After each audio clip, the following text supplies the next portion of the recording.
On va devoir lui passer l'antenne, ne pas lui voler plus de minutes. Donc voilà ce qui va se passer. Et voilà. L'instru, on l'attend, c'est Roberto Torres.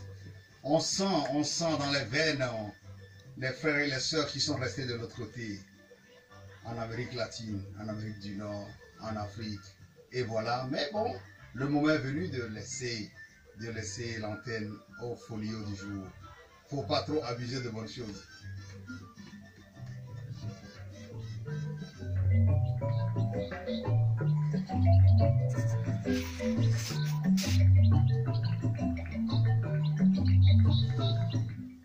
Le fonio du jour.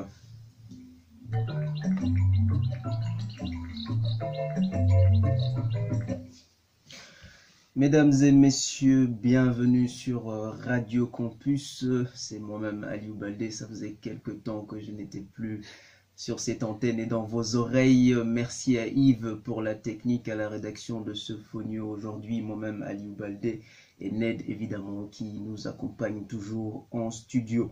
Le fonio sera toujours de qualité, je l'espère, et après Roberto Torres, nous continuerons sur la qualité toujours. Nous irons vers cette fois et le Sénégal et donc le fonio sera consacré à Léopold Sédar Senghor, à Julius Nyerere. Nous ferons une étude comparative des deux personnages, mais nous insisterons surtout sur Julius Nyerere, puisqu'il est moins connu dans le monde francophone. Belge étude de notre État. Nous devrons ici insister énormément sur Julius Nyerere. Donc nous parlerons énormément de socialisme africain, de négritude aussi ou de servitude. En tout cas, nous irons vers des thèses qui sont défendues depuis des décennies. Et nous commencerons d'abord par une brève biographie des deux personnages. D'abord, on rappelle qui était Léopold Sédar Senghor, et ensuite nous irons vers celui qui a été surnommé Baba wa Taïfa, père de la nation, Julius Kabangare Nyerere, né le 13 avril 1922.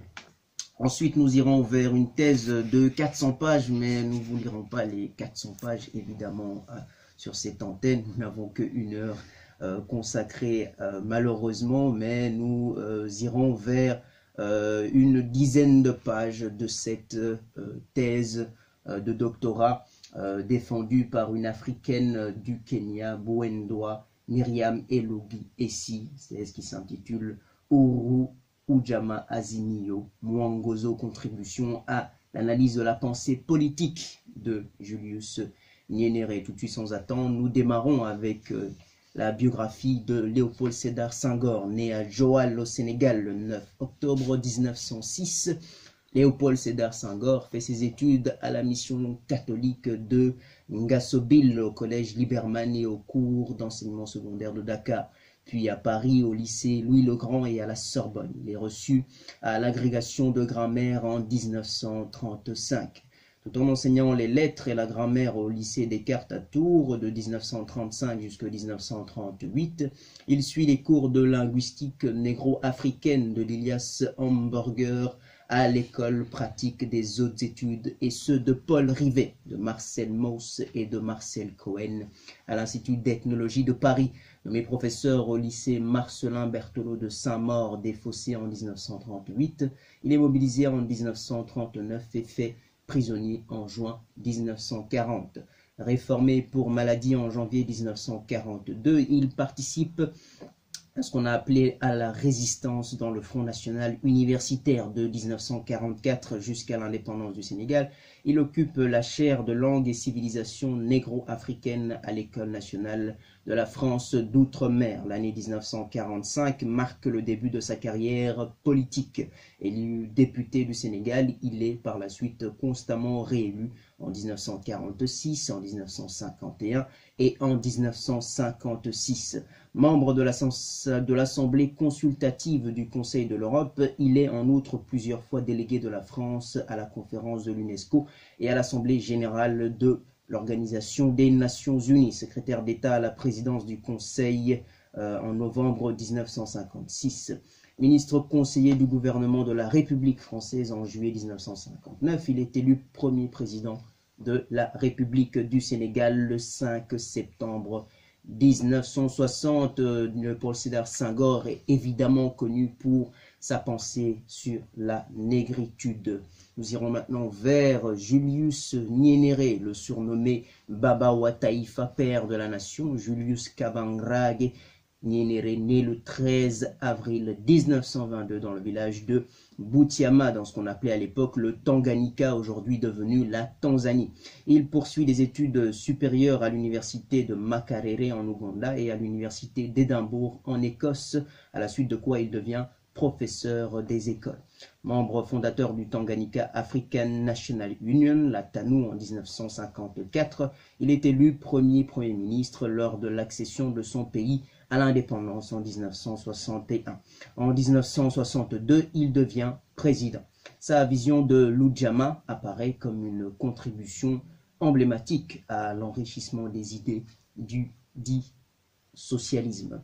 Lorsque les Britanniques qui ont gouverné le Tanganyika pendant 43 ans quittent ce pays, ils laissent derrière eux 2 ingénieurs, 12 docteurs et environ 200 instituteurs. Voilà donc le résultat de siècles de civilisation européenne dans cette contrée d'Afrique. Nous n'oublierons pas que nous sommes en Belgique aussi, des 80 ans de régime colonialiste. On a abouti à 16 universitaires à l'indépendance en 1960. Voilà encore le résultat de la soi-disant civilisation apportée aux nègres. En parallèle, Nyerere ne cesse de s'investir pour l'intégration africaine, l'unité africaine et la libération du reste du continent, dont l'Afrique du Sud. Il s'implique également activement dans les institutions comme les Nations Unies, le Commonwealth et l'Organisation de l'Unité Africaine, l'OUA, qui a laissé la place à l'Unité Africaine, à l'Organisation de l'Unité Africaine qui est devenue l'Union Africaine. Il fait partie des membres fondateurs du South Center, c'est-à-dire le centre-sud. Il devient le premier président de cette organisation intergouvernementale des pays du Sud dont le siège est situé à Genève.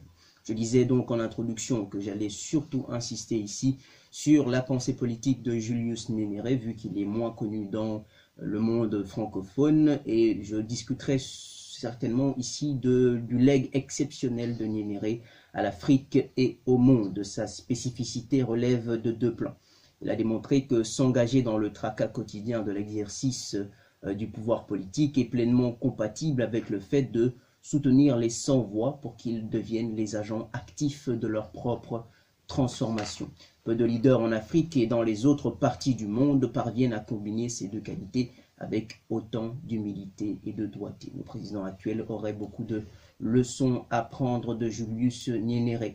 Parallèlement, performance unique, il a démontré qu'on peut prendre part à la diplomatie internationale et cependant maintenir l'identité distincte de l'Afrique. Voilà ce que Nyerere a préconisé et mis en pratique pendant sa vie tumultueuse au village, dans la communauté, dans la nation, comme dans le cadre panafricain et mondial. Il était un citoyen du monde enraciné dans sa communauté et en Afrique. Voilà ce qu'il en dit lui-même, ayant été mis au contact d'une civilisation qui a accordé une place exagérée à la liberté et à l'individu. Nous sommes de fait confrontés avec l'un des plus gros problèmes de l'Afrique dans le monde moderne. Notre problème est celui-ci. Comment tirer profit de la société européenne, des bénéfices amenés par une organisation basée sur l'individu et conserver cependant la structure sociale propre à l'Afrique dans laquelle l'individu est membre d'une sorte d'association. Sa vie et son époque, la population du pays a connu aujourd'hui comme la Tanzanie commerçait déjà au long cours avec l'Inde et le Golfe Persique plus de 1000 ans avant la colonisation. Les autochtones Machiriki Bantou dans la région du lac Victoria étaient des agriculteurs et des producteurs de fer et d'acier bien connus. Ils avaient inventé un haut fourneau produisant des températures supérieures à 1820 degrés centigrades, leur permettant de forger de l'acier au carbone. C'était un pays heureux jusqu'à ce que les Portugais colonisent les zones côtières de l'Afrique de l'Est en 1506 et qu'ensuite les Arabes omanis chassent les Portugais de Zanzibar en 1699. Zanzibar et les zones côtières devint les centres du commerce d'esclaves. Selon les registres, quelques 718 000 esclaves furent exportés à partir de la Tanzanie durant le 19e siècle et 769 000 furent gardés prisonniers sur la côte et à Zanzibar. Suite à la conférence dite de Berlin de 1884 jusqu'à 1885, l'Allemagne conquit les zones côtières, mais après sa défaite lors de la Première Guerre mondiale, le Tanganyika, le principal pays de l'empire colonial allemand, fut désigné territoire sous mandat britannique par la Société des Nations. On se rappelle, pour faire le parallèle avec notre pays, la Belgique, qu'à partir de 1885, donc fin de la conférence de Berlin, il a été octroyé un territoire 80 fois plus grand que la Belgique à un seul homme, Léopold II.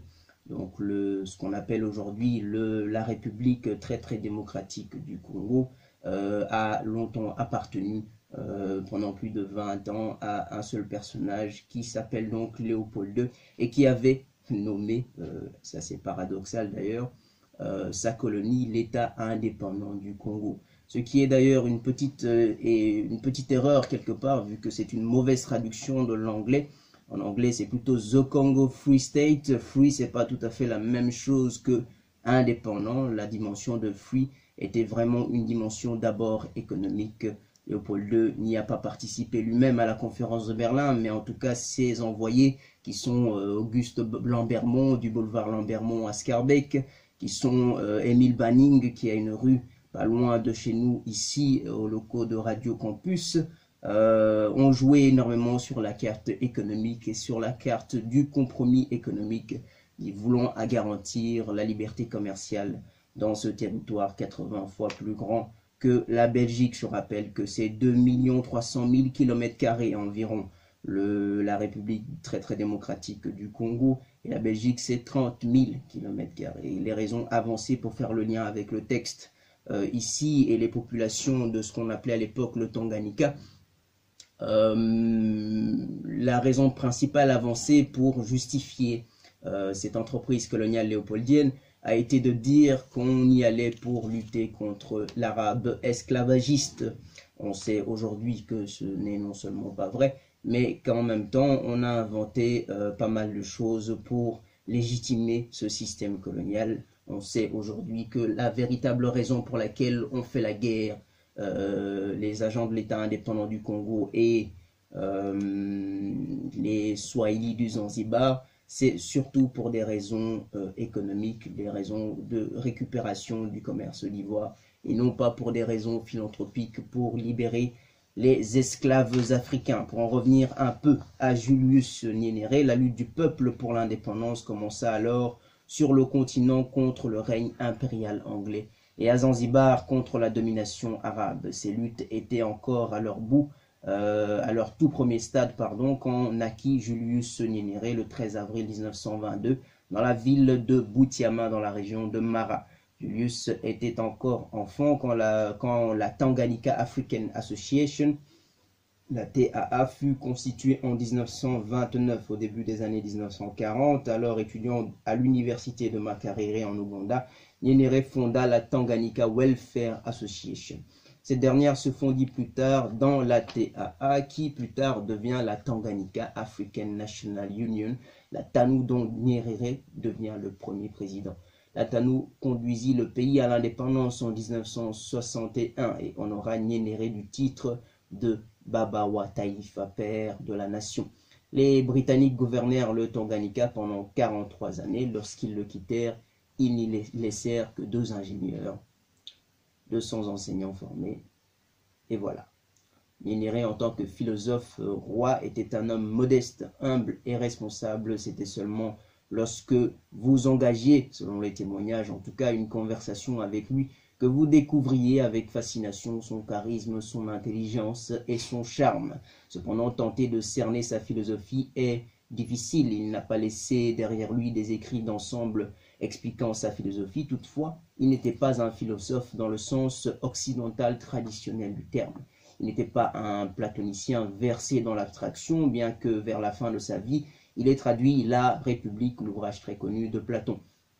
Il était un philosophe roi au plus vrai sens du mot. Il philosophait lorsqu'il dirigeait. Il fut assurément influencé par les idées de l'Église catholique et du socialisme européen, essentiellement le fabianisme anglais. Mais il les développa en des principes philosophiques et éthiques profondément enracinés dans la culture africaine. Il était l'un des 26 enfants du chef Nyénéré Burito et resta non baptisé jusqu'à l'âge de 21 ans. Ici, on peut seulement présumer qu'à cet âge, avec son intelligence dite acérée, il a su comment intégrer les cultures locales et étrangères dans son propre développement moral et politique. Quand plus tard dans sa vie, Nyénéré parla de l'Ujamaa, dérivé des racines verbales de famille et communauté, comme de sa compréhension du socialisme, vous pouvez être sûr que pour lui, le pédigré de ce vocable était plus africain qu'européen. Il dira ceci plus tard, il doit y avoir égalité parce que c'est seulement sur cette base que l'être humain travaille de manière coopérative. Il doit y avoir liberté parce que chaque individu n'est pas servi par la société si ce n'est la sienne. Il doit y avoir unité parce que ce n'est quand la société est unie que ses membres vivent et travaillent en paix, sécurité et bien-être. La société doit avoir des institutions qui sauvegardent et promeuvent à la fois unité et liberté. Et elle doit être empreinte d'une attitude, une éthique sociale qui assure ces institutions restent fidèles à cet objectif et sont adaptées en cas de besoin. Nous reviendrons ensuite, après une courte pause, sur Nyénéré, sur le développement du socialisme appelé Ujamaa.